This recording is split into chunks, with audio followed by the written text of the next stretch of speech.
Hi everyone and welcome back to another video. Today we are going to be talking to you about what watches to steer clear from when buying from your AD. We're going to go over prices, what we would buy them for and everything in between. Last week and in last week's video we had so many comments throughout the video, so make sure that if you are watching this and there's something that's burning in your head, get that question in down below and we'll come back to you. We're hoping to have a big conversation this week on watches, stories and everything in between, as I say. So we hope you enjoy this video. Make sure you liked, comment, subscribing, and let's jump into it. First watch that we would say stay away from is the Yacht-Master 40, which we have here in Rhodium. Now this watch retails for 10,500 and the cheapest we can see anywhere is 11,800. Now for the sake of this video, every single watch that we talk about is as if it's a 2024 brand new out of the AD. So just for reference, all these watches are classified as 2024 pieces. Now obviously the cheapest in the world that you can buy this for in the grey market is 11,800, but Bobby, if we were buying that 2024 fresh out the AD, yeah, so what are you saying? I love this watch. The watch historically has always done well. It's always done better than the blue dial, and I think back in the height they were selling around about 16,000. For whatever reason, everyone's trying to get out of these watches at the minute, which means the price on them, because the market is so diluted with them, the price comes right down. For us to buy this watch at the minute at 2024, I think I wouldn't want to be giving more than 10, just because people aren't buying, which means I'm not buying it for a sold order. I've got to stock it and then sit on that money from a business point of view. So yeah, for me to buy this watch right now, I wouldn't want to be paying more than 10k. 10k, so you're immediately taking a £500 hit. Yeah, so if you're looking to flip, you're taking the loss. But like we always say, if this is the first watch on the list from your AD, in my opinion, always take that first watch they offer you. It puts you in good stead with the AD and it gets you on that list for the next watch. And you might make a profit on the next watch, which will counteract the loss you might make on your first watch. So there you go. So sticking with Yacht-Masters, let's go to the Yacht-Master 42 Oyster Flex. This retails for £27,800. The cheapest I could find online was around 24,000, so you can instantly see that there's a massive couple of £1,000 difference there. If we were buying this, Bobby, brand new 2024, fresh out the AD, what would you be giving? Yeah, so this, based on everything that's in front of me now, this is probably what you're going to be taking the biggest hit on. Right now, for me to buy this watch, it was going to be around about 20k. So you're going to be taking a huge hit from the AD. That being said, if you are looking to buy this watch and you're not on the waiting list, getting it at a steal at around about £3,000–4,000 less than retail, without the waiting list, it's a great watch to buy right now from the grey market. Forget the AD. Nice watch, but just not a good. If you love the watch, buy it. Like I say, I love the Rose Yacht-Master 40. I think the yellow 42 is a lovely watch as well, even the white. So if you love it, buy it by all means, go for it. Probably a watch that is a little bit confusing in terms of why it doesn't do so well in my opinion. Obviously you've got the sub date. This watch for me is a great watch. However, not the quickest seller I would say on the grey market. Not only that, if you're buying this from the AD, you're looking at spending £9,000 and the cheapest I could find anywhere in the world was 8,600, so that's a £400 loss instantly. That's on the grey market price as well, so that's not even what we'd be buying it for. What would you be buying that for? 24, brand new? I'd say around about 9. I don't know what it is with the Submariners. The last 6 months we've not sold many at all. Prior to that, it was always a constant seller, always a constant performer. Personally prefer the no date to the date.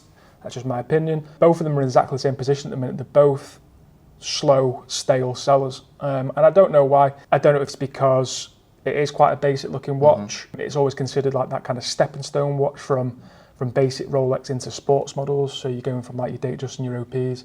Before you get to your GMTs and such, you go for like your subs. I don't know why they're not selling right now or not doing as good as they should be. All these watches, they kind of come in waves. We saw it with the Blue Sky, well, nobody wanted them. All of a sudden, they hit the price point. They start selling again and they come down. Maybe the subs are just having a quiet spell ready for them to go up and for the consumers to start feeling comfortable again buying them. But I always say if you get offered a sub, I'd always take a sub.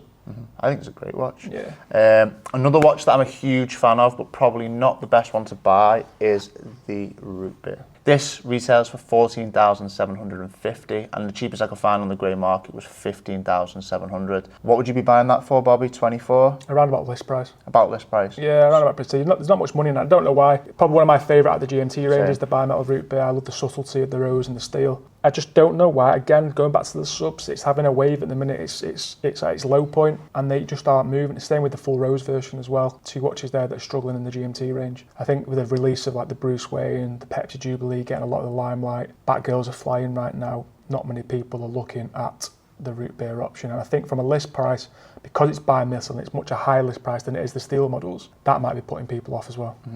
Okay, so the next one is something a little bit different. It's the Datejust 36. This has got champagne dial, it's bi-metal, and it's got the diamond dots.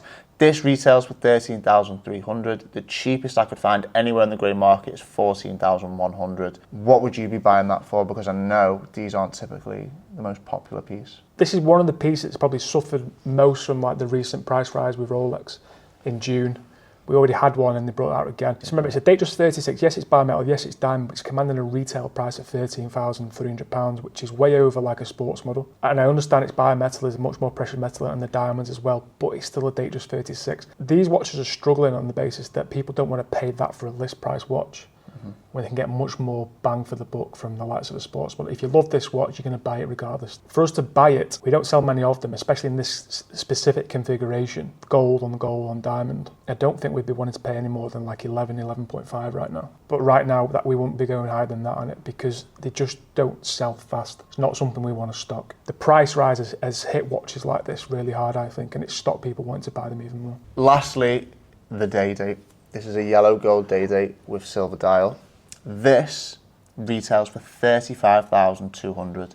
The cheapest I could find again on the grey market is £32,695. It's a hell of a watch. Is it a good watch to buy? If you want it, yeah, but it's just the wrong configuration from a flip point. If you pop that green dial in, that flat green dial in it, it's a completely different watch.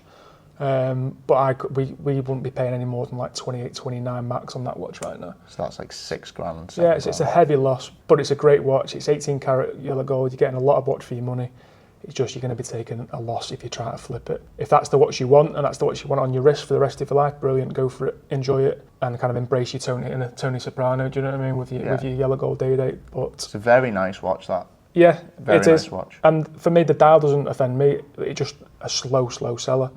And again, an 18 karat yellow gold watch, again, the 4% price rise on a list price like that would have made a massive difference. Yeah. Again, it might just push people out of that range of wanting to buy it. You might be thinking, I've been offered it, do I take it, because it's not really the one I wanted. And then by the time the 4% hits, you're like, well, no, I definitely don't want it.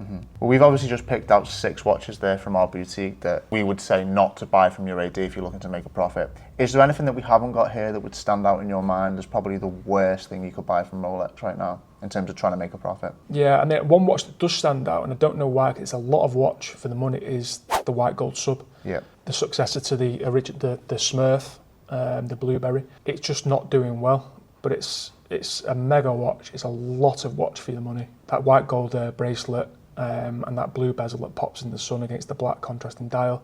It's a great watch. It's just not doing very well. So if you're buying that to flip it, you're not gonna make any money on that watch. But again, from a grey market point of view, if you're looking to buy in the grey market and you're not willing to go on that waiting list, it's another great watch to buy under list without having to wait. So interesting, we've just gone through all these watches. 2 years ago, 3 years ago, we wouldn't be having this conversation.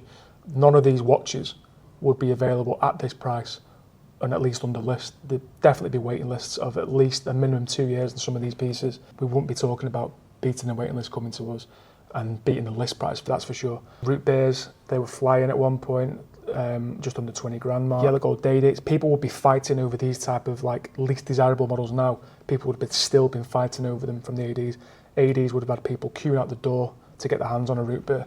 But because of that, and because the grey market is under the list price, and we've got that stimulation there now, it is the buyer's market. It's certainly a buyer's market. I'm sure a lot of people who are watching this are obviously very much into the watches, whether you've bought one from an AD, bought one from the grey market, or you're looking to buy one from the AD or the grey market. If you have bought one, I want to know your stories. I want to know whether you've taken a huge loss from the AD and sold it on the grey market, or you've bought from the grey market, made a huge profit. I want to hear your stories, good, bad, everything. Let's have a conversation about, do you actually care? Did you get the watch of your dreams, but you're taking a hit on it? All these things are really important to know, so leave them in the comments down below and we'll come back to you and let's have a bit of a discussion on this. Yeah, one thing I'd like to ask the viewers is, where do you think the watch market is actually going? Do you think we're going up? Do you think we're on a steady incline? Do you think we're going to hit a bubble and go back down again? What is in store for the watch market?